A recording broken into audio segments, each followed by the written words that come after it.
Hi అండి, welcome to our channel. ఈరోజు క్లాస్లో మ్యాథ్స్ మెథడాలజీలోని బోధన పద్ధతులు అనే టాపిక్కి సంబంధించి ఇంపార్టెంట్ బిట్స్ అనేవి ఇప్పుడు క్లాస్లో మనం ఎక్స్ప్లెయిన్ చేసుకుందాం. ఈ బిట్స్ అనేవి బోత్ టెట్ అండ్ డిఎస్సికి ఎవరైతే ప్రిపేర్ అవుతున్నారో వాళ్ళకి యూజ్ అవుతాయి అన్నమాట. అలాగే టెట్ పేపర్ 1 పేపర్ 2 ఎవరైతే మ్యాథ్స్ అండ్ సైన్స్ ఉంటారు కదా, మ్యాథమెటిక్స్ అండ్ సైన్స్ పేపర్ వాళ్ళకి, అలాగే ఎస్జిటి వాళ్ళకి, అలాగే ఎస్ఏ మ్యాథమెటిక్స్ వాళ్ళకి కూడా ఈ బిట్స్ అనేవి చాలా యూస్ఫుల్ అవుతాయి అన్నమాట. ఓకే అండి, టాపిక్ వచ్చేసి బోధనా పద్ధతులు అనే టాపిక్ అన్నమాట, మ్యాథమెటిక్స్ మెథడాలజీ. ఫస్ట్ బిట్ ఏంటంటే గణిత బోధనకు ఉపకరించని పద్ధతి.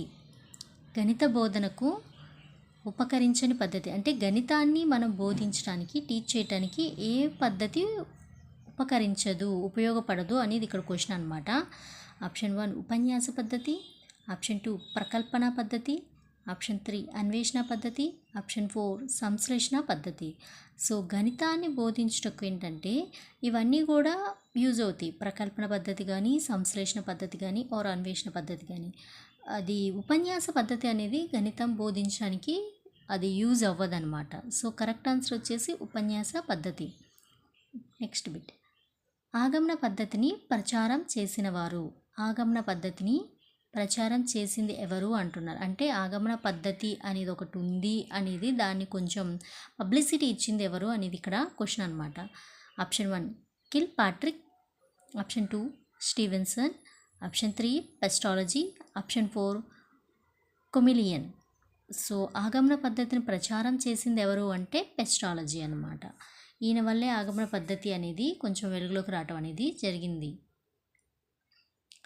నెక్స్ట్ బిట్ చూడండి, క్రింది వానిలో మనోవైజ్ఞానిక ప్రాతిపదికత గల పద్ధతి.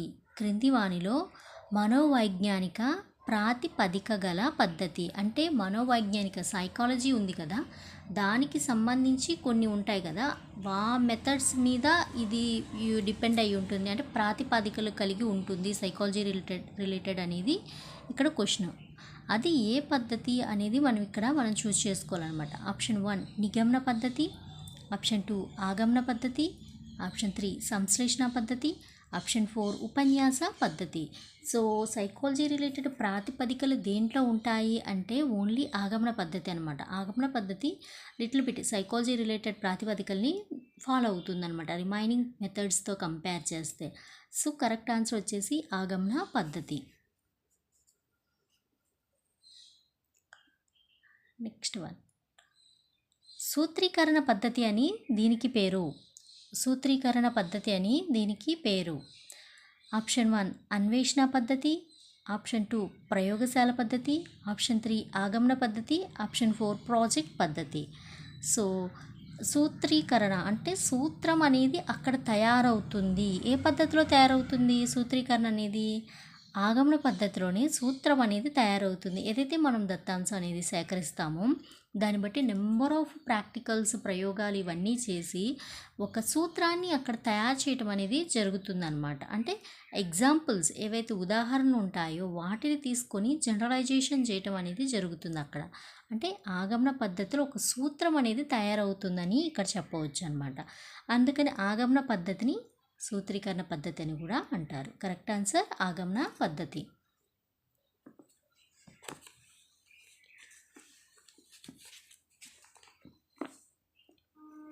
నెక్స్ట్ బిట్,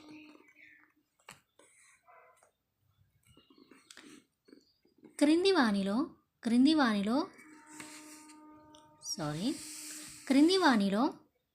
ఆగమన ఉపగమనంలో సూత్రం.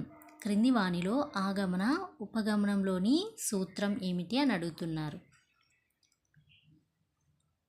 ఆప్షన్ 1 అంటే ఆప్షన్స్ అనేవి తర్వాత ఇచ్చారు. ఏ ఇక్కడ కొన్ని మనకి డెఫినిషన్స్ టైప్ ఇచ్చారనమాట. ఏ ఏంటంటే ఉదాహరణల నుండి సాధారణీకరణలు, బి ప్రత్యేక విషయాల నుండి సాధారణ విషయాల వరకు, సి అమూర్తం నుండి మూర్తం వరకు. ఆగమన పద్ధతిలో సూత్రం అనేది దీన్ని సూత్రీకరణ పద్ధతి అని కూడా అంటాం కదా. అందుకని ఏంటంటే ఈ క్రింది వారిలో ఆగమన ఉపగమనంలో సూత్రం అనేది ఎలాంటి వాటిని ఫాలో అవుతుంది అని ఇక్కడ ఇది అడుగుతున్నారనమాట. సో ఉదాహరణ నుండి సాధారణీకరణలు ఇందాక నేను చెప్పా కదా, ఇందాక మనం బిట్టప్పుడు ఇదేనమాట నేను చెప్పింది. సెకండ్ వచ్చేసి ఏంటి, ప్రత్యేక విషయాల నుండి సాధారణ విషయాలకు, అంటే ప్రత్యేక నుంచి ఏమవుతుంది, జనరలైజ్ అవుతుంది. జనరలైజేషన్ అని చెప్పే కదా అది.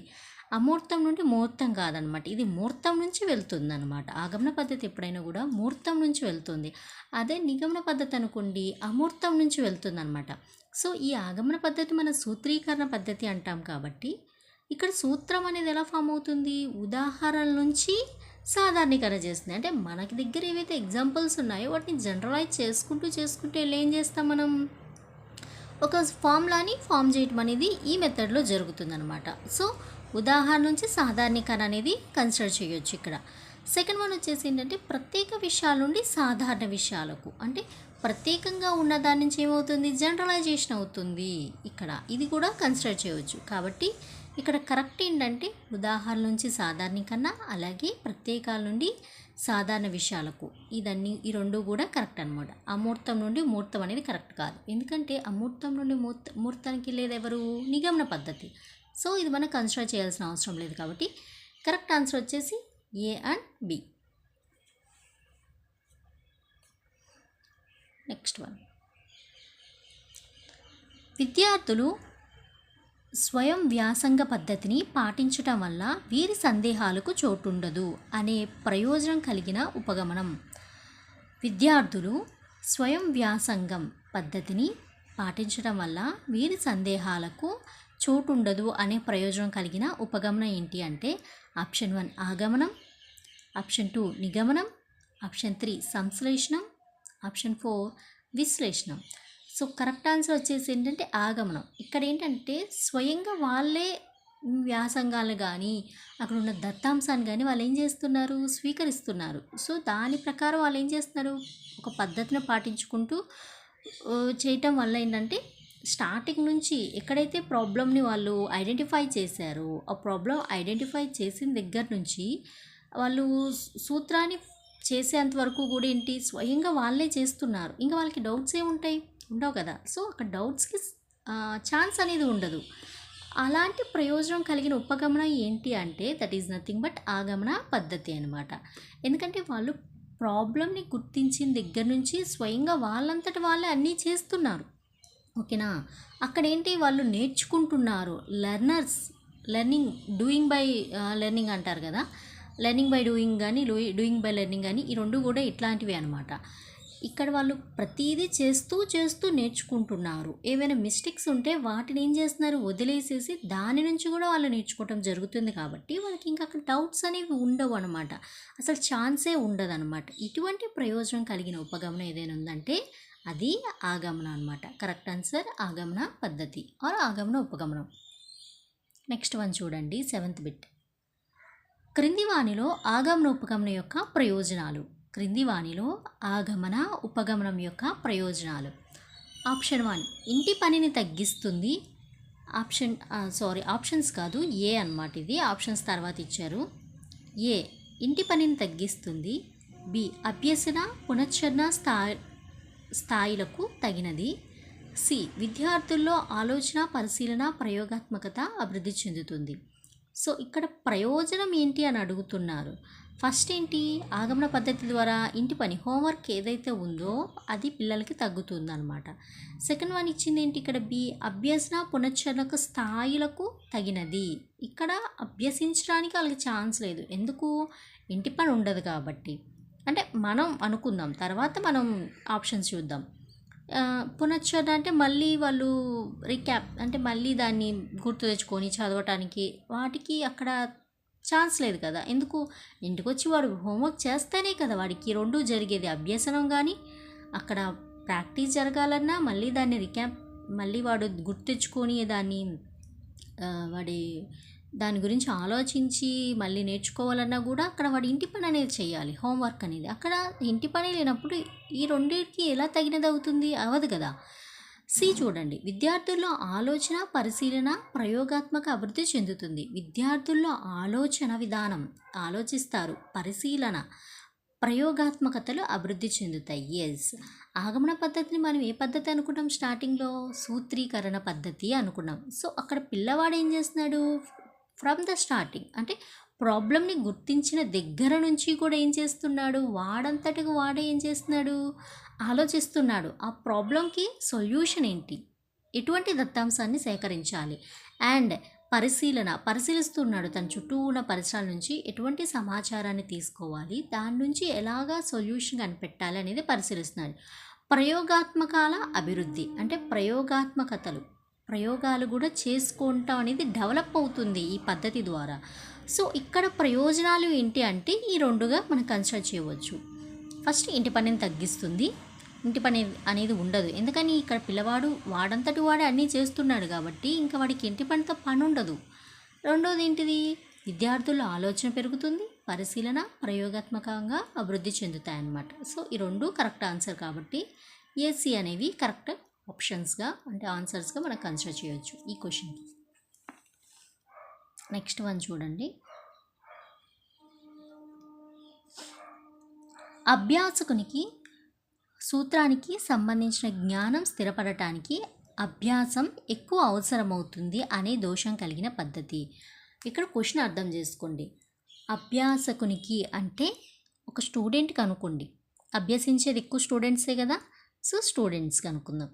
అభ్యాసకునికి సూత్రానికి సంబంధించి అంటే ఒక ఫార్ములాకి సంబంధించిన జ్ఞానం అనేది వాడి బుర్రలో స్థిరపడటానికి అంటే వాడి మైండ్లో స్థిరపడటానికి, జ్ఞానం స్థిరపడటానికి ఎక్కడ స్థిరపడుతుంది పిల్లవాడికి, బ్రెయిన్లోనే కదా, స్థిరపడడానికి అభ్యసన ఎక్కువ అవసరం అవుతుంది అనే దోషం కలిగిన పద్ధతి.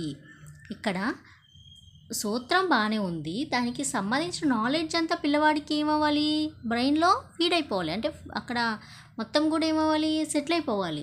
సో దానికోసం ఏం చేయాలంటున్నారు, ఇక్కడ అభ్యాసన ఎక్కువ అవసరం అవుతుంది, వాడు ఎక్కువ ప్రాక్టీస్ చేయాలి, మోర్ ప్రాక్టీస్ ఈజ్ నీడ్ అని అంటున్నారు. ఇది ఒక దోషంగా కన్సిడర్ చేయబడుతుంది మనకున్న కొన్ని పద్ధతుల్లో ఇది ఒక దోషంగా కన్సిడర్ చేసే ఒక పద్ధతిలో ఉంది అంటున్నారు. అదేంటి అంటే ఆప్షన్ 1 నిగమన పద్ధతి, ఆప్షన్ 2 ప్రాజెక్ట్ పద్ధతి, ఆప్షన్ 3 విశ్లేషణ పద్ధతి, ఆప్షన్ 4 ఆగమన పద్ధతి. సో కరెక్ట్ ఆన్సర్ వచ్చేసి ఆగమన పద్ధతి. నెక్స్ట్ వన్, అది దోషం అన్నమాట. దాంట్లో నెక్స్ట్ వన్, ఏ ఒక సమితి number of A equal k అయినా సమితి ఏకి ఏర్పడే ఉపసమితుల సంఖ్య 2k అనే సూత్ర స్థాపనకు అనువైన విధానం.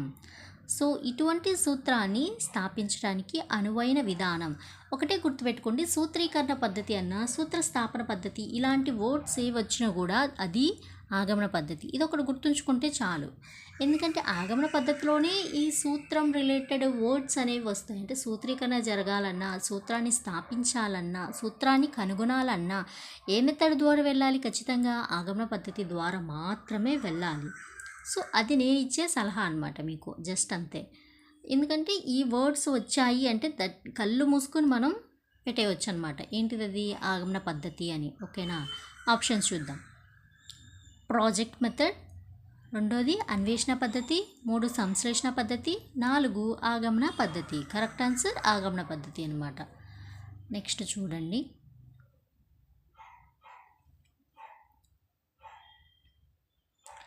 పదిహేడవ శతాబ్దంలో నిగమన ఉపగమనాన్ని ప్రచారం చేసిన గణిత శాస్త్రవేత్త. 17వ శతాబ్దంలోనే నిగమన అనే పద్ధతిని ప్రచారం చేశారంట ఒక గణిత శాస్త్రవేత్త. ఎవరు అంటే ఆప్షన్ 1 కొమిలియన్, option 2 Pestalozzi, option 3 Kilpatrick, option 4 Stevenson. Correct answer వచ్చేసి కొమిలియన్ అనే శాస్త్రవేత్త అనమాట. ఆయన ఏం చేశారంటే 17వ శతాబ్దంలోని ఇలా ఒక నిగమన పద్ధతి ఉంది, దీని ద్వారా ఇవి ప్రయోజనాలు అని చెప్పేసి ఆ రోజుల్లోనే ఆయన ప్రచారం చేయటం జరిగింది అని ఇక్కడ చెప్తున్నారు. నెక్స్ట్ వన్ చూడండి.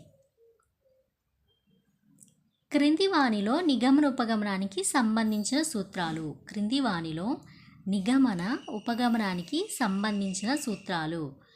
ఏ సూత్రం నుండి ఉదాహరణకు, బి ప్రత్యేకాంశం నుండి సామాన్యానికి, సి అమూర్త భావం నుండి మూర్త భావనలకు. సో ఇక్కడ ఏంటంటే సూత్రం నుండి ఉదాహరణ అంటే ఏంటి, నిగమన పద్ధతిలో ఏం జరుగుతుంది, ఏదైతే మనం సూత్రం ఉందో ఫార్ములా దాని నుంచి ఏం చేస్తున్నారు, ఉదాహరణలు రాబడుతున్నారు అనమాట. నిగమన పద్ధతి ఫుల్ ఆపోజిట్ అనమాట ఆగమన పద్ధతి. అక్కడ సూత్రం అనేది స్థాపించబడుతుంది. దేని ద్వారా? ఉదాహరణలు అన్నిటినీ తీసుకొని మనకున్న కామన్గా ఉన్న వాటన్నిటిని తీసుకొని వాటిని జనరలైజ్ చేసి, అంటే కొన్ని ఉదాహరణలు తీసుకొని వాటన్నిటిలో కామన్ పాయింట్స్ తీసుకొని జనరలైజ్ చేసి ఒక సూత్రాన్ని అక్కడ ఫామ్ చేస్తున్నాం. ఇక్కడ ఆగమన పద్ధతిలో ఇన్ కేస్ మన నిగమన పద్ధతికి వచ్చేసరికి ఏం చేస్తున్నాం? సూత్రం నుండి ఉదాహరణలు అనమాట. అంటే ఇక్కడ ఏదైతే ఆగమన పద్ధతిలో సూత్రం అనేది స్థాపించారో దాని నుంచి మన ఎగ్జాంపుల్స్ తీసుకోవటం జరుగుతుంది. దానికి ఫుల్ ఆపోజిట్ అనమాట. అక్కడ తీసుకోవటమే ఉదాహరణలు తీసుకుంటున్నా. అంటే ఒక దత్తాంశం తీసుకుంటే దాని నుంచి కొన్ని కామన్ పాయింట్స్ తీసుకొని, నథింగ్ బట్ ఉదాహరణలో ఎగ్జాంపుల్స్ అవి కూడా మనం కన్సిడర్ చేయొచ్చు, తీసుకొని దాని నుంచి అక్కడ సూత్రాన్ని ఫామ్ చేస్తున్నారు. ఇక్కడ ఏంటంటే ఒక సూత్రాన్ని తీసుకొని దాని నుంచి ఎగ్జాంపుల్స్ రాబడుతున్నారు. బి వచ్చేసి చూడండి, ప్రత్యేక అంశం నుంచి సామాన్య అంశం కాదు. ఇది ప్రత్యేక అంశం నుంచి సామాన్య అంశానికి అయితే వెళ్ళదు, సామాన్య అంశం నుంచి ప్రత్యేకంగా వెళ్తుందన్నమాట. నెక్స్ట్ వన్ చూడండి, అమూర్త భావన నుంచి మూర్త భావన. ఎస్, ఇది ఎప్పుడు కూడా నిగమన పద్ధతి అంటే అమూర్తం నుంచి, అంటే సూత్రం అనేది పిల్లలకి ఏంటనేది మనం చెప్తుంటే అదంతా కూడా వాళ్ళు అమూర్తంగా ఉంటుంది, వాళ్ళకి ఏమీ అర్థం కాదు. ఎప్పుడైతే మనం వెంటనే ఎగ్జాంపుల్ చెప్తామో అప్పుడు వాళ్ళకి మూర్త భావన అనేది కలుగుతుంది. అవునా? సో ఇక్కడ ఇదన్నమాట, అమూర్త భావన నుంచి మూర్త భావనకి వెళ్తుంది కాబట్టి ఇది కరెక్ట్ అనమాట. సో ఆప్షన్స్ వచ్చేసేసి ఏ అండ్ సి అనేది కరెక్ట్ అనమాట. ఇవి సంబంధించినవి, నిగమన ఉపగమనానికి సంబంధించినవి అనమాట. నెక్స్ట్ వన్ చూడండి, నెక్స్ట్ బిట్ చూడు.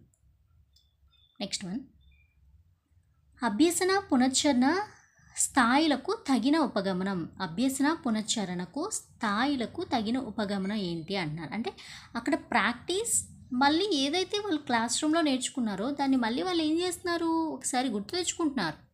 మళ్ళీ ఒకసారి అలా జరిగింది కదా, క్లాస్లో ఆ లెసన్ విన్నాం కదా, సో ఇది అని చెప్పేసి వైల్ దే ఆర్ ప్రాక్టీస్, అంటే వాళ్ళు ప్రాక్టీస్ చేస్తున్నప్పుడు వాటన్నిటిని గుర్తు తెచ్చుకోవటానికి ఇక్కడ స్థాయిలకు తగిన ఉపగమనం ఏది అంటున్నారు. ఆగమన ఉపగమనం, ఆప్షన్ 1 ఆగమన ఉపగమనం, ఆప్షన్ 2 నిగమన ఉపగమనం, ఆప్షన్ 3 ప్రాజెక్ట్, ఆప్షన్ 4 అన్వేషణ.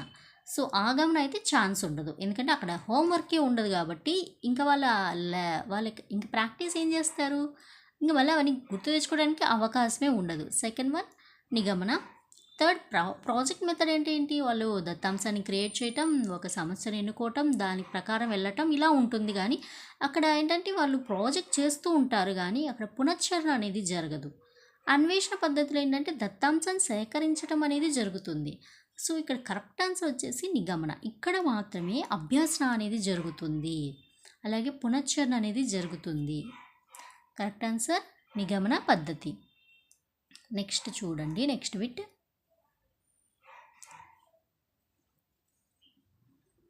ఇది సంక్షిప్తమైన పద్ధతి, దీనివల్ల కాలాన్ని పొదుపు చేయవచ్చు అనే ప్రయోజనం కలిగిన ఉపగమనం. ఇది సంక్షిప్తమైన పద్ధతి, దీనివల్ల కాలాన్ని పొదుపు చేయవచ్చు అనే ప్రయోజనం కలిగిన ఉపగమనం. ఆప్షన్ 1 నిగమన పద్ధతి, ఆప్షన్ 2 ఆగమన పద్ధతి, ఆప్షన్ 3 సంశ్లేషణ పద్ధతి, ఆప్షన్ 4 విశ్లేషణ పద్ధతి. సంక్షిప్తమైన పద్ధతి అది ఎంత కూడా ఎలా ఉంటుంది, సంక్షిప్తంగా ఉంటుంది, దానివల్ల ఏమవుతుంది, టైం సేవ్ అవుతుంది. ఈ ప్రయోజనం కలిగిన ఉపగమనం ఏంటంటే దట్ ఈజ్ నథింగ్ బట్ నిగమన పద్ధతి అనమాట. కరెక్ట్ ఆన్సర్ వచ్చేసి నిగమన పద్ధతి. ఎందుకంటే ఆగమన పద్ధతి టైం టేకింగ్ ప్రాసెస్ అనమాట, దానికి అంతా కూడా కొంచెం టైం కావాలి, కొంచెం చాలా టైం పడుతుంది అనమాట. సో కరెక్ట్ ఆన్సర్ వచ్చేసి నిగమన పద్ధతి. నెక్స్ట్ వన్ చూడండి, నిగమన ఉపగమనం వల్ల కలిగే ఒక ప్రయోజనం. నిగమన ఉపగమనం వల్ల కలిగే ఒక ప్రయోజనం. ఆప్షన్ 1 విద్యార్థుల గణనలో వేగాన్ని సామర్థ్యాన్ని పెంపొందిస్తుంది. ఆప్షన్ 2 విద్యార్థులు స్వయంగా సూత్రాన్ని ఆవిష్కరిస్తారు. ఆప్షన్ 3 ఎక్కువ కాలాన్ని తీసుకుంటుంది. ఆప్షన్ 4 మనోవైజ్ఞానికమైనది. సో ఇక్కడ ఏంటంటే నిగమన పద్ధతిలో కలిగే ప్రయోజనాలు అంటే విద్యార్థులు గణనలో వేగాన్ని సామర్థ్యాన్ని పెంపొందిస్తుంది. మ్యాథమెటిక్స్ అంటేనే ఫాస్ట్గా క్యాలిక్యులేషన్ చేయాలి, ఆ ఎబిలిటీ అనేది పెరగాలి పిల్లలకి. దట్ ఈస్ ద మెయిన్, ఏం చెప్పాలి, ఫస్ట్ మ్యాథమెటిక్స్ స్టూడెంట్స్ అంటే అది వాళ్ళకు ఉండాల్సిన మెయిన్ క్వాలిఫికేషన్గా కూడా మనం కన్సిడర్ చేయొచ్చు అనమాట. అంటే విద్యార్థుల్లో ఎప్పుడైతే క్యాలిక్యులేషన్ స్పీడ్ అనేది పెరుగుతుందో, ఆ ఎబిలిటీ అనేది పెరుగుతుందో అది వాళ్ళకి ఫర్దర్గా చాలా యూజ్ అవుతుందన్నమాట.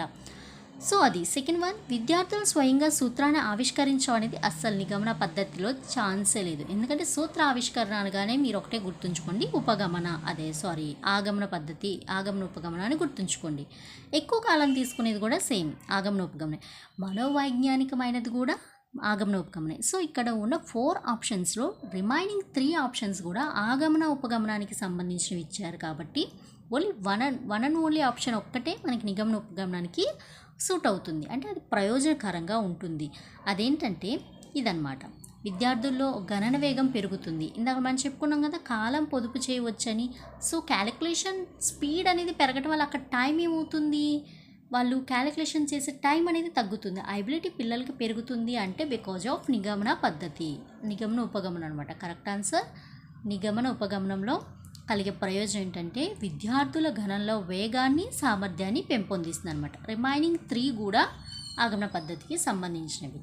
అవి కూడా గుర్తుంచుకోండి, ఒకవేళ క్వశ్చన్ అటో ఇటో వస్తే అది మీకు యూజ్ అవుతుందన్నమాట.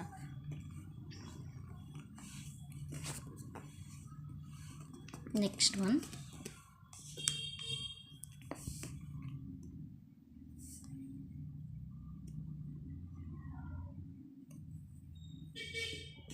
నెక్స్ట్ బిట్ 15th బిట్ ఒకసారి చూడండి.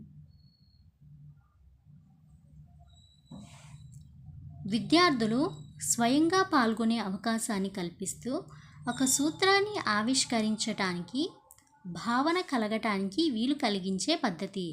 విద్యార్థులు స్వయంగా పాల్గొనే అవకాశం అంటే ఇక్కడ పిల్లలు ఏం చేస్తున్నారు, వాళ్ళంతట వాళ్ళే పాల్గొనే అవకాశం కలిగిస్తుంది. అట్ ద సేమ్ టైం వాళ్ళు ఏం ఫామ్ చేస్తున్నారు, ఒక ఫార్ములాని, సూత్రాన్ని ఆవిష్కరిస్తున్నారనమాట. ఆవిష్కరించడానికి, భావన కలగటానికి వీలు కలిగించే పద్ధతి. అంటే మేము సూత్రాన్ని ఆవిష్కరించాలనే భావన ఏ పద్ధతిలో ఉంటుంది అంటే ఆప్షన్ 1 సంశ్లేషణ పద్ధతి, ఆప్షన్ 2 ప్రయోగశాల పద్ధతి, ఆప్షన్ 3 ఆగమన పద్ధతి, ఆప్షన్ 4 అన్వేషణ పద్ధతి.